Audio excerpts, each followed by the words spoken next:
আসসালামু আলাইকুম আরহামতুল্লাহ। আমরা সমাজে দেখি একজন আরেকজনের ক্রাশ। আমরা মুসলমান, আমাদের একমাত্র ক্রাশ হলেন আমাদের প্রিয় নবী হজরত মুহাম্মদ মুস্তাফা সাল্লাল্লাহু আলাইহি সাল্লাম, যাকে স্বপ্নে দেখলে জান্নাত তার জন্য ওয়াজিব হয়ে যায়।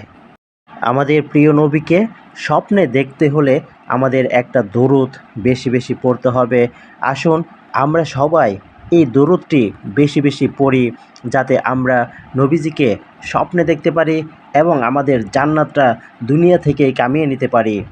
যে নবী সব সময় শত কষ্টের বুকেও উম্মতদের ভুলে যায়নি, আমাদেরকে ভুলে যায়নি, সেই নবীকে যদি আমরা স্বপ্নে দেখতে পারি, কতই না সৌভাগ্যবান আমরা, যে স্বপ্নে দেখতে পারবেন। আসুন আমরা দরুদটি শিখে নেই, যে দরুদ বেশি বেশি পড়লে নবীজিকে স্বপ্নে দেখতে পারবো। দরুদটি হলো আল্লাহুম্মা সাল্লি ওয়াসাল্লিম আলা নাবিয়িল উম্মিয়্যি ওয়া আলা আলিহি ওয়া আসহাবিহি। আল্লাহুম্মা সাল্লি ওয়াসাল্লিম আলা নাবিয়িল উম্মিয়্যি ওয়া আলা আলিহি ওয়া আসহাবিহি। এই দরুদটি পড়তে থাকেন। একদিন পড়লে হবে না, পড়তে থাকেন। ইনশাআল্লাহ জীবিত দশার আগে স্বপ্নে দেখবেনই দেখবেন ইনশাআল্লাহ।